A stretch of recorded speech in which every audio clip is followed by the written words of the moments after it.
La dernière séquence de la journée, on va vous présenter donc une des commissions nationales des assises, du CNAIMO. Nous avons 7 commissions, nous travaillons avec 7 commissions toute l'année. Il y en a une qui s'appelle le CORE, donc la commission, donc tout ce qui est observation, ressources et de recherche. Et je vais donner rapidement la parole à la fois à Sandrine Dotigny et puis à Stéphane Corbin pour nous présenter le CORE.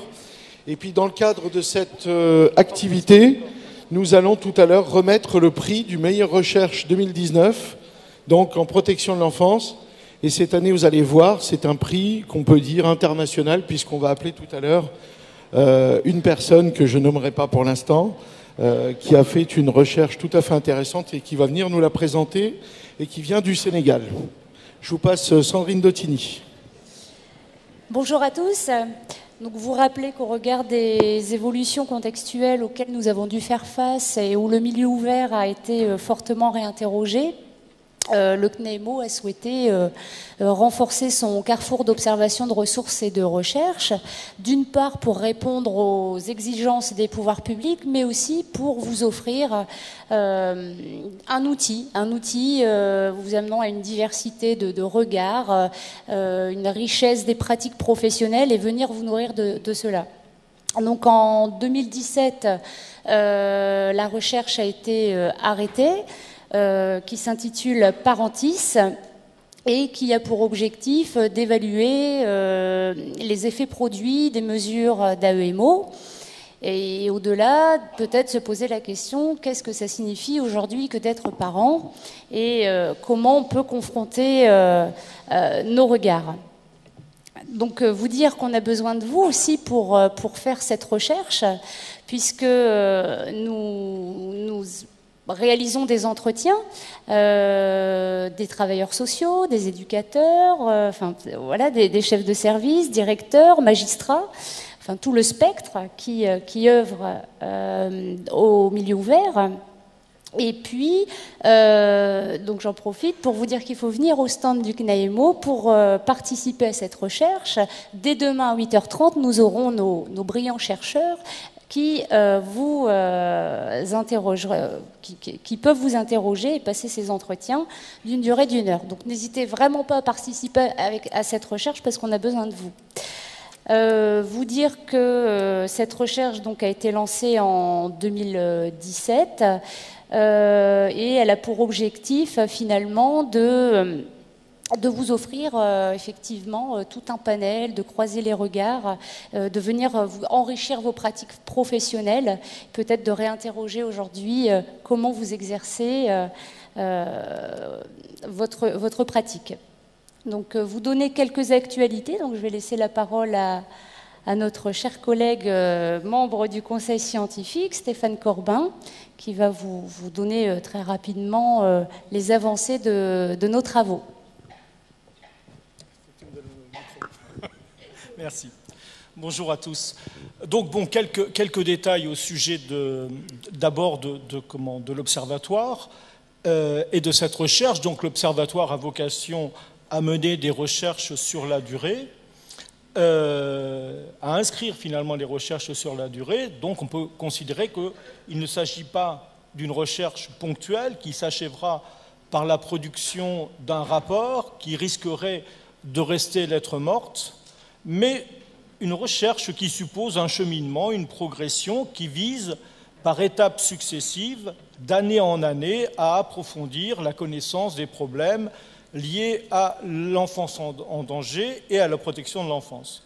Cette connaissance qui, pour être partagée, exigera évidemment des rapports et des restitutions, notamment dans le cadre de ces assises, sera destinée à être communiquée, on peut dire en interne, c'est-à-dire c'est là que la recherche et l'observatoire assurent, pourrait-on dire, une fonction réflexive, c'est-à-dire la nécessité de connaître les réalités par un regard distancié, mais aussi à l'extérieur, notamment pour les partenaires institutionnels.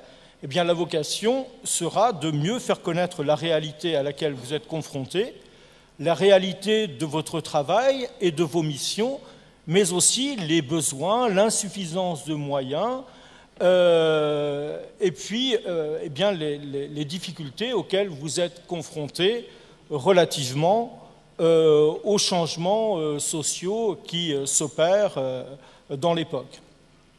Donc cet observatoire qui s'inscrit dans la durée, pour résumer, a un double registre, un registre réflexif qui consiste finalement à produire de la connaissance par les acteurs eux-mêmes et pour les acteurs eux-mêmes, et puis c'est aussi finalement un outil de communication et plus encore sans doute de dialogue, et notamment, comme je le disais à l'instant, vis-à-vis des partenaires institutionnels. Alors cette vocation finalement à s'inscrire dans la durée conduira aussi l'observatoire à accumuler de la connaissance, mais aussi à creuser des questionnements, à examiner la complexité des situations concrètes et la façon dont elles évoluent ou sont susceptibles d'évoluer, compte tenu donc des tendances à l'œuvre. Alors, quelques détails finalement sur la recherche telle qu'elle a déjà débuté. Alors, elle a surtout débuté à Bordeaux plus qu'à Caen. Là, moi, je représente ici Caen. Donc, deux sites concernés, Bordeaux et Caen, avec pour l'instant donc une même thématique, qui est celle de la représentation, notamment des représentations croisées entre parents, enfants, travailleurs sociaux et magistrats. Deux sites, c'est aussi deux équipes de recherche, deux méthodologies, deux disciplines, puisque à Caen, il s'agit de sociologues et à Bordeaux, il s'agit de psychologues. Et puis, pour l'essentiel, deux approches différentes. Alors, à Bordeaux, donc, les entretiens consistent pour l'essentiel à dégager des occurrences qui permettent de mettre en évidence les représentations propres à un groupe, qu'il s'agisse des parents, des enfants, des travailleurs sociaux, des magistrats, mais aussi, donc, comme je le disais, des représentations croisées, là où elles convergent, mais aussi là où elles divergent, c'est-à-dire tout simplement ce que sont les représentations par les parents des travailleurs sociaux, des magistrats, mais aussi les représentations par les travailleurs sociaux des parents, des enfants, des magistrats, etc.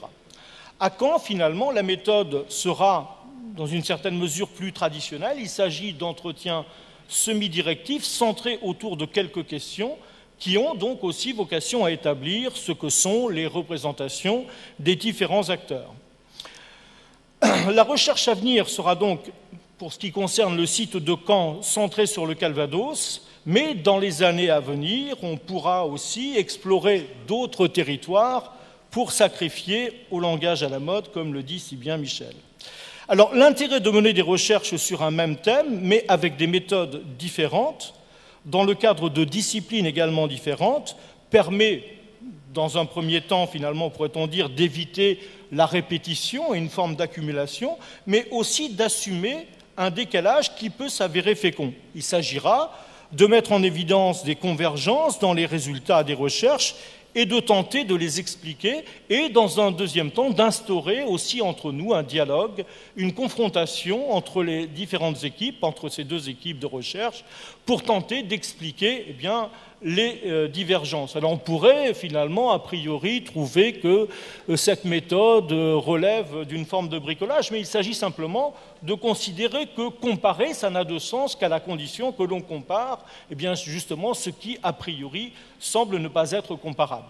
Donc il y a, pourrait-on dire, une forme de vertu et de pertinence des écarts qui consiste à affiner le travail d'analyse et d'interprétation, sans compter, évidemment, qu'en utilisant des méthodes différentes, eh bien, il n'est pas exclu que nous arrivions à des résultats, au moins pour partie, qui convergent vers les mêmes conclusions. Alors, en quelques mots, finalement, pour essayer de vous convaincre aussi de l'intérêt de cet observatoire. L'observatoire, vous voyez, bon, tout à l'heure, il s'est agi dans la première intervention de réfléchir sur le sens des mots, sur ce que les mots peuvent véhiculer d'implicite. Bon, ben là, l'observatoire, la dimension sans doute un peu négative, voire péjorative de l'observatoire, pourrait laisser suggérer l'idée d'une distance, voire d'une trop grande inégalité entre celui qui observe et qui prétendrait finalement tout savoir et tout expliquer, et puis celui qui est observé et à qui on irait expliquer après coup le sens de son travail. Là, on serait plutôt effectivement dans une logique de l'audit ou dans ce que les logiques de l'audit peuvent avoir parfois d'un peu désagréable, mais il ne s'agit pas du tout finalement du sens des recherches que nous menons dans le cadre de cet observatoire. Il faut donc considérer de cette manière l'observatoire, que finalement si nous devions travailler de cette manière, que l'observatoire n'aurait aucun sens et on comprendrait aisément qu'il ne suscite pas l'intérêt des travailleurs sociaux. Mais il ne s'agit pas de cela. L'observatoire doit être considéré comme un outil commun pour lequel vous devez estimer, en y participant, si vous avez vocation à y participer ou envie d'y participer, eh bien que vous êtes acteur et éventuellement donc sur la durée. Voilà.